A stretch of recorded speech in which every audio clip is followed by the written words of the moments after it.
These videos are strictly only for entertainment and educational purposes. I do not encourage or endorse to any of the behaviors of the people I am talking about in my videos. On March 22, 2011, while working aboard the Disney Wonder cruise ship off the coast of Mexico, 24-year-old Rebecca Coriam suddenly disappeared. To this day, her case remains unsolved, and it's far from the only one. Since the 1980s, the cruise industry has enjoyed steady growth in popularity and revenue.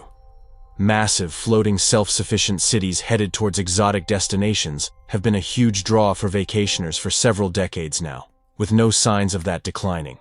However, such a world of leisure and luxury is not without a shady underbelly.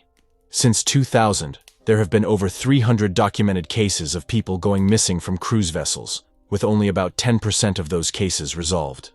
And because cruise lines are not legally required to make public every case of a person who goes missing or overboard, it is estimated by some in the industry that only around 15 to 20% of such cases are documented and become public with media reports. But the case of Rebecca Coriam was one of the few that did go public. Nevertheless, the truth about what happened to her aboard the Disney Wonder on March 22, 2011 remains unknown even after more than a decade later. At the time of her disappearance, Rebecca Coriam was a 24-year-old Chester, England native who worked with children aboard the Disney Wonder cruise ship. During the trip to Puerto Vallarta, Mexico from Los Angeles, Coriam was last seen on CCTV footage on March 22, 2011, at 5:45 a.m., in the crew lounge talking on an internal phone line, wearing men's clothing, and acting visibly distressed. After hanging up the phone, she was neither seen nor heard from ever again. When Coriam failed to report for her 9 a.m. shift, Disney staff were alerted to search the ship for her, but to no avail. The United States Coast Guard and Mexican Navy were then contacted to perform a search of the surrounding ocean, but also came up short of clues as to Coriam's whereabouts. According to Mike Coriam, Rebecca's father, Disney disregarded standard operating procedures and didn't turn the ship around to look for his daughter. Additionally, he states that the Navy and Coast Guard teams were given incorrect coordinates and likely searched the wrong area of the sea. Under the flags of convenience system, jurisdiction of the case fell to the country of the ship's registration, which in this case was the tax haven of the Bahamas.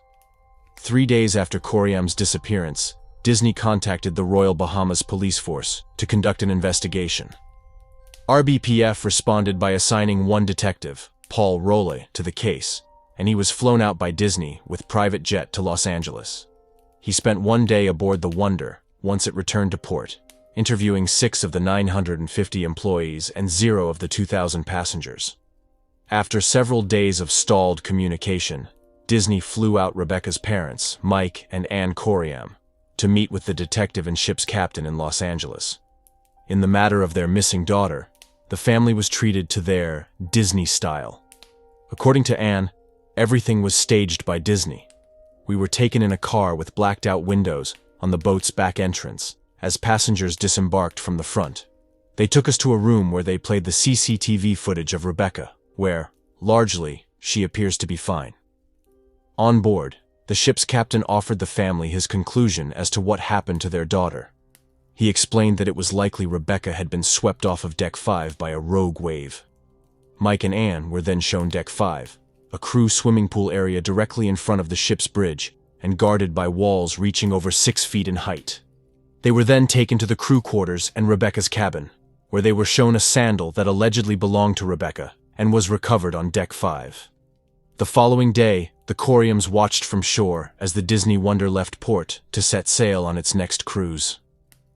Despite the Royal Bahamas Police Force case being an ongoing investigation, Disney considered the heartbreaking matter to be put to rest and laid flowers upon the site on Deck 5 of the alleged rogue wave accident in a ceremony attended by some of the ship's crew.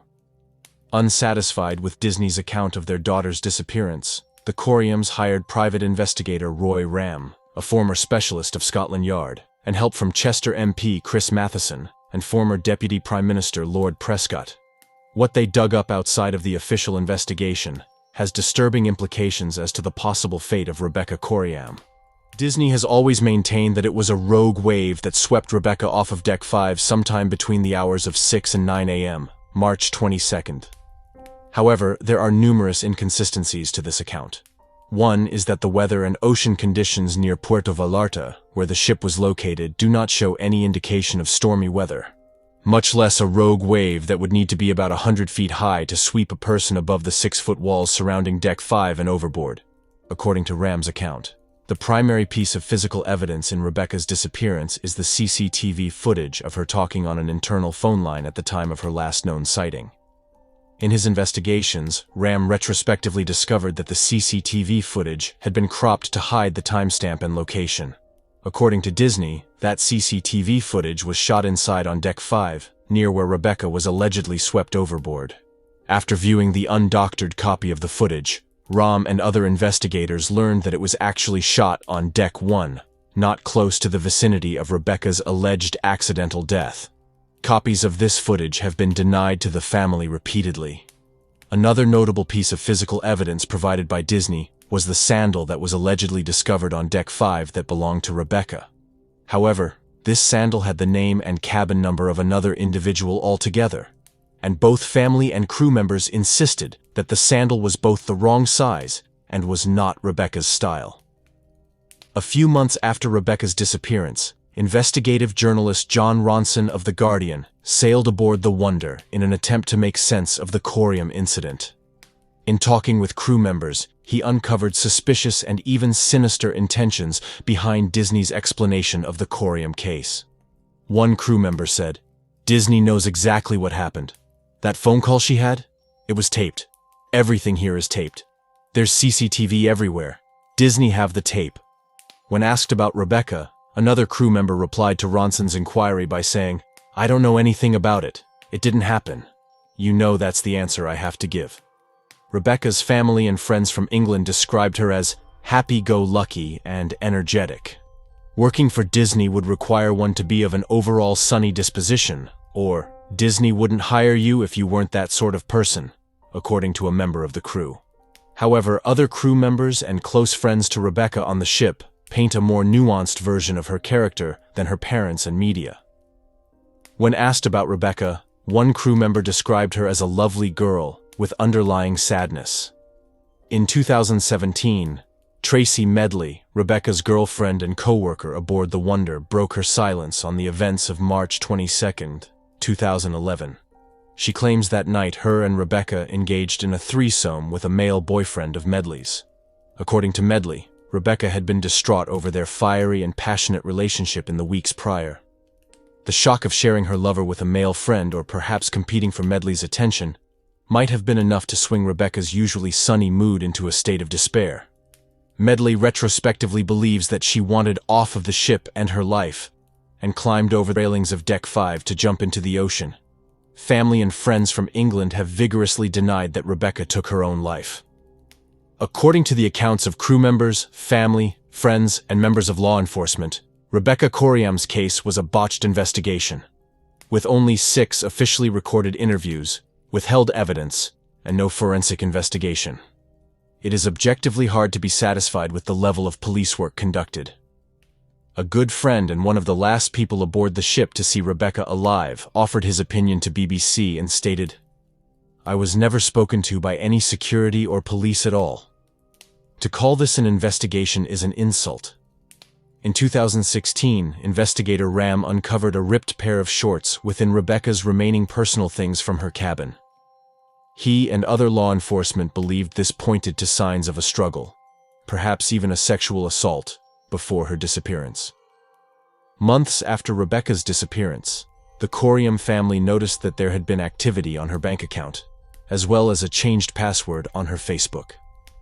According to MP Matheson, "I believe there's sufficient evidence to indicate a crime may well have taken place." More than 12 years later, friends and family are still searching for answers to the same nagging questions. Although the case has largely gone cold, closure and answers are still needed. Thank you for watching this video. Please feel free to share your thoughts in the comments down below. Don't forget to like the video and also subscribe for more. See you next time. Bye.